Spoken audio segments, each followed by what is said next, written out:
the pharmaceuticals into something that now is natural, because your hemp is farmed, black farmers in Kentucky, mostly black Yes, farmers in ma'am. Kentucky. It's hemp, very natural, very, very, not pharmaceutical. What's that transition like for you, Dr. Woods?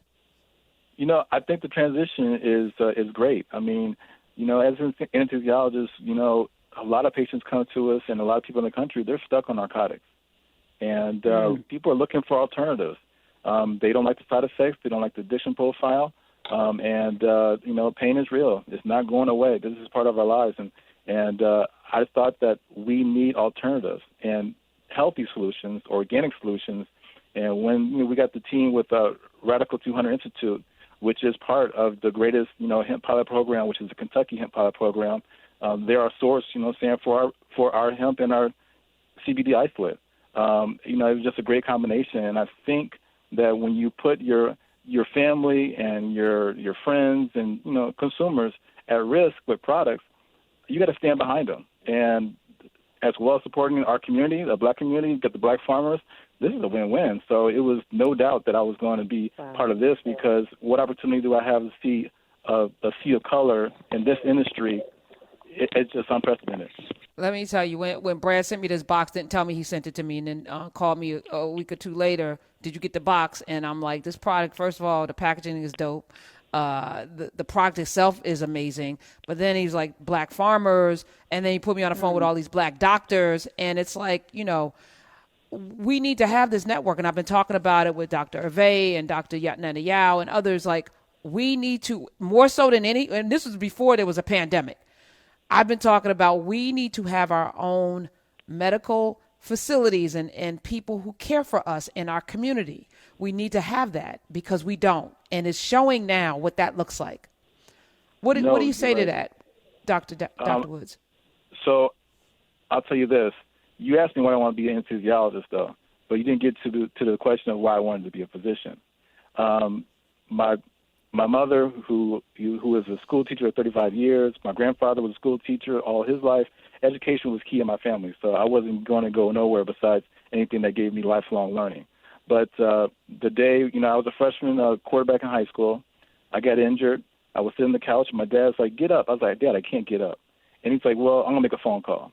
Lo and behold, I go into the ER, and I'm just thinking, like any little kid, okay, I'm going to see a doctor. He's going to tell me it's broke or something like that. And I see this big, burly, husky black gentleman come across the drape. And he's like, hey, I'm Dr. Lane. I'm like, Dr. Lane, wait, the orthopedic surgeon? He's like, yes.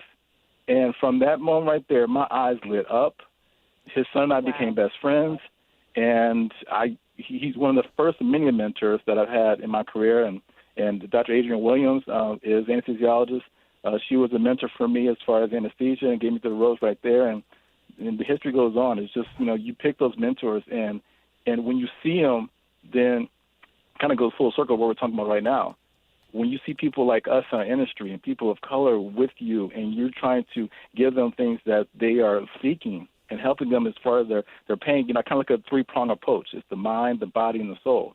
This week I'm, saying I'm pleasure to be on the show to talk about our platform, which is Live Better 360. Live Better 360 does those three-pronged approaches. And Dr. Lindsay, Rasan Lindsay is a clinical psychiatrist, my colleague, my partner here in Phoenix and Scottsdale. He's going to be, up on the platform next, but he talks about the mind. He is the guru.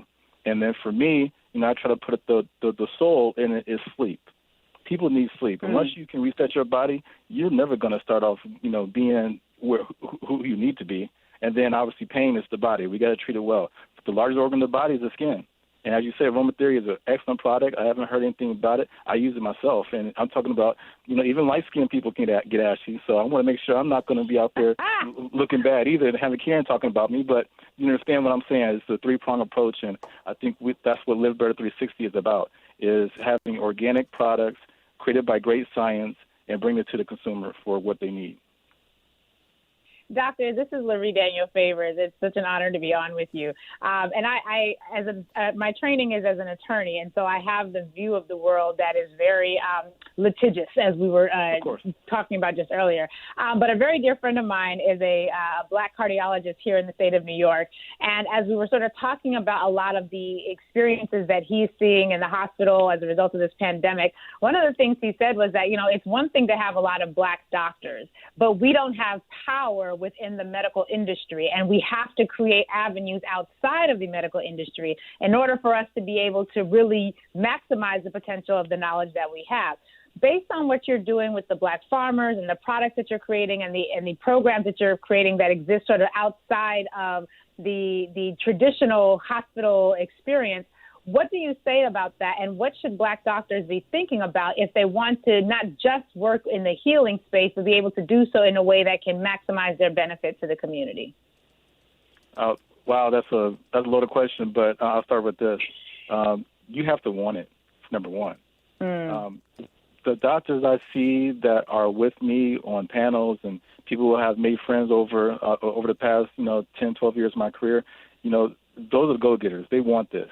And so we have to really pick up and uplift, our fellow colleagues and say, hey, this is an opportunity for us to do something good. Don't you want to see your name passed down generational to your kids, that this was a company that was established by you outside of the field of medicine? We can't tackle medicine. We can't overcome it. The numbers are just not there. But the businesses that we can start, we have the knowledge. We have the foundation. We have the community to get it. And all we need is to pull the resources together so we can take any task that we have. And so what I was, to answer in short, I would say that I'm here on the platform because I want to encourage my fellow colleagues to get out there and fight the fight. You can do medicine all day long, but that extra little time you can give away from your family, let's do something that is entrepreneurial and good for the community.